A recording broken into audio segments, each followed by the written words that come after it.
శంకర హృదయ నివాసిని పార్వతి పరమేశ్వరి శంకర హృదయ నివాసిని పార్వతి పరమేశ్వరి. జై జగన్మాత దేవి బగళాముఖి. ఓం హ్రీం బగళాముఖి వరదే సర్వసౌభాగ్యప్రదాయిని సమస్త భక్తానాం సర్వాభీష్టం సాధయ సాధయ హ్రీం ఓం స్వాహ. ఒక వ్యక్తి యొక్క జాతకం ప్రకారం జాతకంలోని 5వ స్థానంలో సూర్యుడు శని రాహువు గనుకుంటే అది పూర్వజన్మ పాపదోషాలకు సూచిక అని ఇదివరకు చెప్పటం జరిగింది. ఇప్పుడు 5వ స్థానం పూర్వపుణ్యస్థానమే కాదు, సంతాన స్థానం అని కూడా చెప్తున్నాను. 5వ స్థానం జాతకం ప్రకారం భార్య భర్త ఇరువురికి కూడా, అంటే దంపతులిద్దరికీ కూడా సూర్య శని రాహుగ్రహాలు గనక ఉంటే, లేక వాటి దృష్టి ఉన్నా సరే, లేక రాహువు శని మాత్రమే ఉన్నా, అది ఇరువురి జాతకంలో గనక ఉన్నట్లయితే అది నసంతాన యోగం. అలా అంటే వారిరువురికి సంతాన యోగమే ఉండదు. సంతాన యోగం లేదని ఒక స్త్రీ జాతకంలో ఉన్నట్లయితే గనక అది ప్రసవించే యోగమే లేదని స్త్రీ జాతకంలో ఉన్నట్లయితే పిల్లల భాగ్యం శక్తివంతంగా ఉన్నటువంటి భర్త జాతకాన్ని జోడిస్తే గనక కొన్ని పరిహారాలు చేసుకుంటే సంతాన యోగం ఉంటుంది. ఎప్పుడు 5వ స్థానంలో ఈ పాపగ్రహాలు ఉంటే గనక, లగ్నాధిపతి శుభకరంగా ఉండి గురుదృష్టి ఉంటే పరిహారం గనక చేసుకుంటే సంతానం కలుగుతుంది. ఇప్పుడు చాలామంది వచ్చి సంతాన యోగం లేదు, వివాహమై 10 ఏళ్లైంది 15 ఏళ్లైంది పిల్లలు లేరు అంటారు. దత్తత తీసుకోవచ్చా? టెస్ట్ ట్యూబ్ శిశువు కొరకు, టెస్ట్ ట్యూబ్ బేబీ, దాని కొరకు ప్రయత్నం చేయొచ్చా అలా అని అడుగుతూ ఉంటారు. ఆ విధంగా దత్తత తీసుకోవటానికి ఒక టెస్ట్ ట్యూబ్ శిశువు, టెస్ట్ ట్యూబ్ బేబీ సాధన కోసం మీరు గనక ప్రయత్నం చేయాలంటే, చేసిన ప్రయత్నం సఫలం కావాలన్నా మీరు సిద్ధంగా ఉండి మీరు ఆ కార్యానికి ప్రయత్నం చేస్తుంటే గనక, అంతకు ముందు మీరు మీ యొక్క జాతకాన్ని తీసుకుని ఒక ఆచార్యుణ్ణి సంప్రదించాల్సి ఉంటుంది. ఎందుకు అంటే ఇదివరకే ఒకసారి నేను చెప్పటం జరిగింది. మనకు 5వ స్థానంలో ఈ శని రాహుగ్రహాలు గనక ఉంటే మనకు పుట్టబోయే సంతానంతోటే మనకు కష్టనష్టాలు చేకూరుతాయి. అలా అని చెప్పటం జరిగింది కదా. అలా ఉంటే మనం దత్తత తీసుకోబోయే బిడ్డ ఏ పరిస్థితుల్లో ఉన్నటువంటి బిడ్డ, దత్తత తీసుకునేటప్పుడు తన తల్లిదండ్రులు ఎవరు అనే విషయం మనకు తెలియదు కదా. 90% వరకు ఆ బిడ్డ యొక్క పుట్టిన తేదీ సమయం మనకు తెలియదు. ఆ విషయాలు గనక తెలియకపోతే తన జాతకం మనకు దొరికే అవకాశం లేదు. అలా ఉన్నప్పుడు మీకు ఆ బిడ్డకి జీవితం సంతోషంగా సుఖంగా ఉంటుందా లేదా అనే విషయం ఎలా తెలుస్తుంది? బిడ్డను దత్తత తీసుకున్నప్పుడు ఆ బిడ్డ ద్వారా మనకు సకల దోషాలు దుఃఖాలు అశాంతి సంక్రమిస్తే మనశ్శాంతిని కోల్పోవటం మనం చూస్తూ ఉంటాం. కొందరికైతే ఆ శిశువు యమగండమై తీరుతుంది. ఇప్పుడు పిల్లలు లేరే అనే ఓ దుఃఖాన్ని తొలగించుకోవటం మానేసి ఆ దుఃఖం నుంచి తప్పించుకోవడానికి ఓ బిడ్డని దత్తత తీసుకుంటారు. ఆ బిడ్డ ద్వారా కష్ట నష్టాలు. ఇది అవసరమా మనకు? నీకు పిల్లలు పుట్టే అవకాశం లేదు, నీకు సంతాన యోగం లేదు అనే విషయాన్ని ఈశ్వరుడు చెప్పాడు. భగవంతుడు ఆ తీర్పు ఇవ్వటం జరిగింది. దానిని మరిచిపోయి ఓ బిడ్డని దత్తత తీసుకొని పెంచి పెద్ద చేయాలని మీరు గనక అనుకుంటే, ఇదివరకే చెప్పినట్టుగా మనం దేనినైతే గట్టిగా నమ్మామో అది మంచిదా లేక చెడ్డదా? దానివల్ల మనకు మంచి జరుగుతుందా, చెడు జరుగుతుందా? ఇవన్నీ తెలుసుకున్న తరువాతే మీ ప్రయత్నాన్ని కొనసాగించాలి.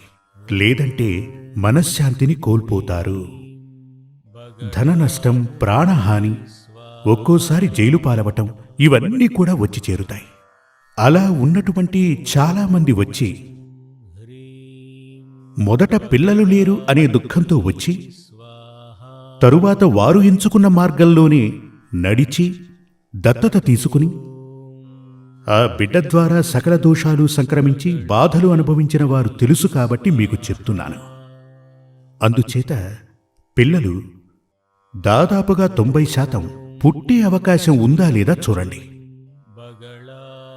అందుకుగాను ఒక మంచి ఆచార్యుని వద్దకు భార్య భర్త తమ జాతకంతోటి మంచి ఆచార్యుణ్ణి కలవటం మంచిది. జాతకంలో మీ గ్రహాల సంచారాన్ని బాగా పఠించి 5వ స్థానంలో ఏ కారణం చేత పిల్లలు లేరు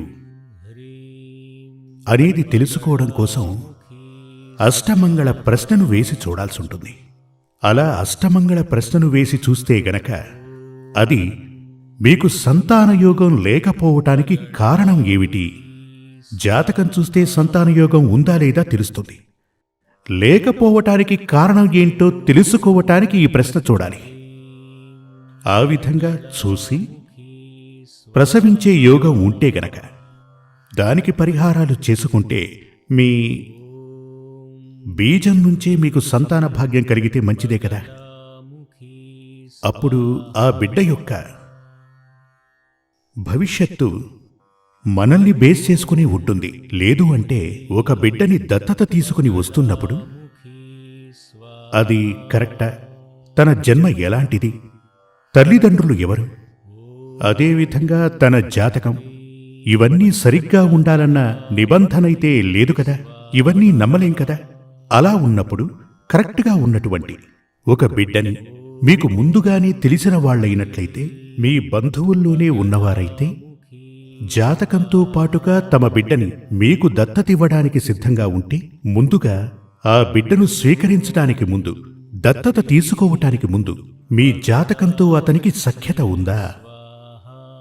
మన పెద్దవాళ్లు చెప్తూ ఉండేవారు, పూర్వజన్మలో మనకు శత్రువులుగా ఉన్నవారే ఈ జన్మలో మనకు బిడ్డలై జన్మిస్తారని ఓ నానుడి ఉండేదట. ఈ సందర్భంలో నేను మీకు ఆ విషయం చెప్తున్నాను. అప్పుడు మన బంధువుల ఇంట్లో జన్మించిన బిడ్డ మనకు దత్తపుత్రునిగాను దత్తపుత్రికగాను వస్తున్నటువంటి బిడ్డ మనకు శత్రువో కాదో మనకైతే తెలియదు కదా. అందుచేత చాలా ఖచ్చితంగా ఓ బిడ్డను దత్తత తీసుకునే ముందు సరిగ్గా తన యొక్క జాతకం తెలుసుకుని ఉండాలి. ఆ జాతకం ప్రకారం మీ జాతకంతో అతని జాతకాన్ని సరిపోల్చి, సరిపోతుందో లేదో, ఏదో ఒక దారిలో తద్వారా మీకు దోషాలు సంక్రమించనున్నాయా, ఉన్న మనశ్శాంతి మనం కోల్పోతున్నామా, ఇలాంటివన్నీ చూశాకే ఆ బిడ్డని దత్తత తీసుకోవాలి. లేదు అంటే బిడ్డలు లేరన్న దుఃఖంతో పాటుగా బిడ్డల వల్ల అనేక దుఃఖాలు వచ్చి చేరుతుంటాయి. ఈ కాలంలో ఇది కలియుగం. ఈ కలియుగంలో సంతానయోగం లేదు అంటే సంతానయోగం కలగటానికి యోగం ఉంది అంటే జాతకం ప్రకారం కొన్ని మార్పులు చేస్తే సరిపోతుందంటే హరిద్ర వినాయక హోమాన్ని చేయవలసి ఉంటుంది. అదే కలియుగంలో కలియో దేవి వినాయకో అలా అని వేదశాస్త్రాలు చెప్పటం జరిగింది. కలియో దేవి వినాయకో అలా అని అంటే ఈ కలియుగంలో దేవికి వినాయకునికి ప్రత్యక్షంగా మనందర్నీ కూడా కాపాడగలిగినటువంటి మహత్తర శక్తి ఉంది. అందుచేత హరిద్ర వినాయక హోమం ఇదివరకటి రోజుల్లో సంతాన గోపాలం, సంతాన భాగ్యం కలగటానికి సంతాన గోపాల హోమం చేసేవారు. ఇప్పుడు దానికన్నా మహత్తర శక్తివంతమైనది, శీఘ్ర ఫలాన్ని ప్రసాదించేది హరిద్ర వినాయక హోమం. ఈ హరిద్ర వినాయక హోమం చేయటం వల్ల ఖచ్చితంగా, అంటే ఇదివరకున్నటువంటి పుత్రకామేష్టి యాగంతో సమానం. ఆ మంత్రాలే ఇందులోనూ ఉన్నాయి. అది చేయటం ద్వారా సంతానయోగం మనకు గనక ఉండి ఉంటే, కానీ కొన్ని సమస్యలు పూర్వజన్మ పాపదోషాల ద్వారా కొన్ని సమస్యలు వచ్చి దానివల్ల సంతానయోగం మనకు లేదు అంటే గనక ఖచ్చితంగా మనకు పిల్లలు పుడతారు. ఆ దోష పరిహారం చేసి, అంటే పూర్వజన్మ పాపదోష పరిహారం ముందుగా తొలగించవలసి ఉంటుంది. దానికి సహస్ర విరాజిత యాగం చేయాలి. సహస్ర విరాజిత యాగం చేసినప్పుడు పూర్వజన్మ పాపదోషాల వల్ల కలిగిన కష్టం, సమస్య తొలగిపోతుంది. ఆ తరువాత మనకు పిల్లలు పుట్టాలి. అందుకుగాను హరిద్రా వినాయక హోమం చేయాల్సి ఉంటుంది. కానీ ఇదంతా చెయ్యాలి అంటే ముందుగా జాతకాన్ని చూసి ఓకే అనుకున్న తర్వాతే భగవంతుని ఉత్తర్వుతో చేయాలి.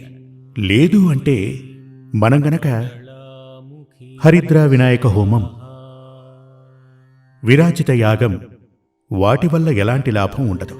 ఎప్పుడూ ఓ విషయం గుర్తుంచుకోండి, లేనటువంటి దాన్ని సృష్టించాలంటే ఏ మంత్రం చేతనూ ఎవరి వల్లనూ కాదు. కొంతమంది చెప్తూ ఉంటారు, విద్యా విజయప్రద యంత్రాన్ని వేసుకో, విద్యలో నీవు గొప్పవాడివవుతావు అంటారు. సంతాన గోపాల యాగం చేస్తే పిల్లలు పుడతారు. ధనవశే యంత్రాన్ని ఉంచుకో, ధనభాగ్యం సిద్ధిస్తుంది అంటారు. అదంతా ఊరికే, దానివల్ల ఉపయోగం లేదు. ధనవశే యంత్రాన్ని పెట్టుకోమని చెప్పిన వారే ధనం కోసం ప్రాకులాడుతుంటారు. అందుచేత అవన్నీ మూఢనమ్మకాలే. లేనటువంటి దాన్ని సృష్టించటానికి మంత్రం వల్లో మనిషి వల్లో కాదు, ఈశ్వరుని వల్లే అవుతుంది. మీ అందరికీ ఓ చిన్న ఉదాహరణ చెప్తాను, వినండి. చేతిలో ఓ విత్తనం మన దగ్గర ఉందనుకోండి, సీడ్ విత్తనం. అది గనక ఉంటే దాన్ని గనక నాటామంటే ఏమవుతుంది? అది పెరిగి మనకు ఉపయోగపడుతుంది కదా. అది బాగా ఉపయోగపడాలంటే మరికొన్ని విత్తనాలు చల్లాలి, వాటిని మనం ఉపయోగించుకోవాలి. అప్పుడు మన కోరిక తీరుతుంది. ఇదేమీ లేకుండా ఒట్టి చేతిని ఇలా అంటే పంట పండుతుందా? మనకు ఏం ఉపయోగపడుతుంది? మన కోరిక తీరదు కదా. అదేవిధంగా జాతకంలో యోగం గనక ఉంటే 100% మనం దాన్ని ఉపయోగించుకోవచ్చు, అది మంత్రశక్తి ద్వారా. లేదు అంటే నువ్వు నా దగ్గరికి రా, నీకు అన్నీ నేను చేస్తాను, ఇలా చెప్తూ పోయామంటే, అలా చెప్పే ఆచార్యవర్యులే ఈ శాస్త్రాలకు చెడ్డ పేరు తీసుకొస్తూ ఉంటారు. అటువంటి వారి దగ్గరకు వెళ్ళకండి. మంచిగా శాస్త్రాలను పఠించిన వారి దగ్గరకు వెళ్ళి మీ జాతకాల్ని చూపించారంటే మీకు సంతాన భాగ్యం ఉందా లేదా, ఉంది అంటే గనక ఆ దోష నివారణకు మనం ఏం చెయ్యాలి అన్న విషయాలు ఆయన మనకు చెప్తారు. లేక మీరు దత్తత తీసుకోవచ్చా, లేదంటే టెస్ట్ ట్యూబ్ బేబీ కోసం ప్రయత్నం చేయొచ్చా అన్నది కూడా ఆయనే చెప్తారు. అలా ఆయన పరిశీలించి మీకు సూచించిన ప్రకారం మీరు ప్రయత్నించాలి. అప్పుడే మీకు సంతోషం కలుగుతుంది, ఆనందం కలుగుతుంది. రాబోయే బిడ్డ ఒకవేళ పూర్వజన్మలో మీ సంతానమే అయ్యుండొచ్చు, అది కూడా అందులో తెలుస్తుంది. ఒక్కోసారి మీరు దత్తత తీసుకున్న బిడ్డ గత జన్మలో కూడా మీ సంతానమే అయ్యుండొచ్చు. అందుకు ఓ కారణం ఉంటుంది. అదేమిటంటే, ఇప్పుడు ఒక యాక్సిడెంట్ జరిగిందనుకోండి, లేదంటే భూకంపం వచ్చిందనుకోండి. ఒక భూకంపం వచ్చి 1,00,000 మంది దాకా చనిపోయారు. లాతూర్ గురించి మనం విన్నాం కదా, ఇండియా లాతూర్లో భూకంపం వచ్చి 1,00,000 మంది దాకా చనిపోయారు అని. చూడండి, ఇప్పుడు అక్కడ చనిపోయిన వారి ఆయుష్ అక్కడితో ముగిసిపోలేదు. ఒక పడవ మునిగిపోయి 50 మంది చనిపోయారు. అందరి జాతకం ప్రకారం పడవ మునిగిపోయి చనిపోవాలని ఉండదు. అందులో ఓ 10 మంది జాతకం ప్రకారమే అలా జరిగి ఉంటుంది. అలా అక్కడ చనిపోయినటువంటి ఆ ఆత్మలకు స్వర్గప్రాప్తి నరకప్రాప్తి లేకుండా మళ్లీ జన్మించే అవకాశం ఉంటుంది. దీనినే ఆత్మశాస్త్రం చెప్తుంది. అంటే ఒక ప్రమాదం ఏర్పడి అందులో ఓ 10 ఏళ్ల కుర్రాడున్నాడనుకోండి, ఆ కుర్రాడికి 50 ఏళ్ల దాకా ఆయుష్ ఉంది జాతకం ప్రకారం. ఆ ప్రమాదంలో అతను చనిపోయాడు. అలా గనక చనిపోతే ఆ ఆత్మకు వెనువెంటనే స్వర్గప్రాప్తో నరకప్రాప్తో కలగదు. ఆ ఆత్మకు చాలా త్వరగా కాలయాపనే లేకుండా ఈ భూమి నుంచే పునర్జన్మ ప్రాప్తిస్తుంది. ఈ విధంగా పునర్జన్మ పొందినటువంటి ఆ కుర్రాడు, ఆ ఆత్మ ఒకవేళ గత జన్మలో మీ సంతానమే అయ్యుండొచ్చు. దానిని గుర్తించడానికి ఉన్న ఒకే ఒక మార్గం జ్యోతిష్యమే. అది కూడా యోగ్యుడైన వ్యక్తిని అడిగితేనే తెలుస్తుంది. లేదు అంటే ఇంకేముంది, ఎప్పుడూ కూడా నమ్మకం ఉండాలి, మూఢ నమ్మకం ఉండకూడదు. మూఢ నమ్మకం మనల్ని దారి తప్పిస్తుంది. జై జగన్మాతాదేవి బగళాముఖి. సమస్త భక్తానాం సర్వాభీష్టం సాధయ సాధయ హరిం ఓం. శ్రీ సూర్యమంగళం అద్వైత వేద విద్యాపీఠంలో తాంత్రిక పూజల్లో సిద్ధహస్తులైన ఎందరో ఆచార్యులు అమావాస్య, పౌర్ణమి రోజుల్లో ప్రత్యేక యాగాలు నిర్వహిస్తారు. ఈ యాగాల్లో పాల్గొనడం ద్వారా తల్లి శ్రీ బగళాముఖీదేవి అనుగ్రహం వల్ల సర్వదోషాలూ పోయి సకల సౌభాగ్యాలు మనకు కలుగుతాయి. శ్రీ సూర్యమంగళం అద్వైత వేద విద్యాపీఠం జ్యోతిష్యం, ప్రశ్నలు, వాస్తు, తాంత్రిక పూజలు మరియు వేదయాగాలు నిర్వహిస్తారు. సంప్రదించవలసిన నంబర్ 7305442299 7305442299. చెన్నై, కోయంబత్తూర్, బెంగళూరు, హైదరాబాద్, విజయవాడ, ఢిల్లీ, ముంబై, తిరునల్వేలి, టెక్సాస్.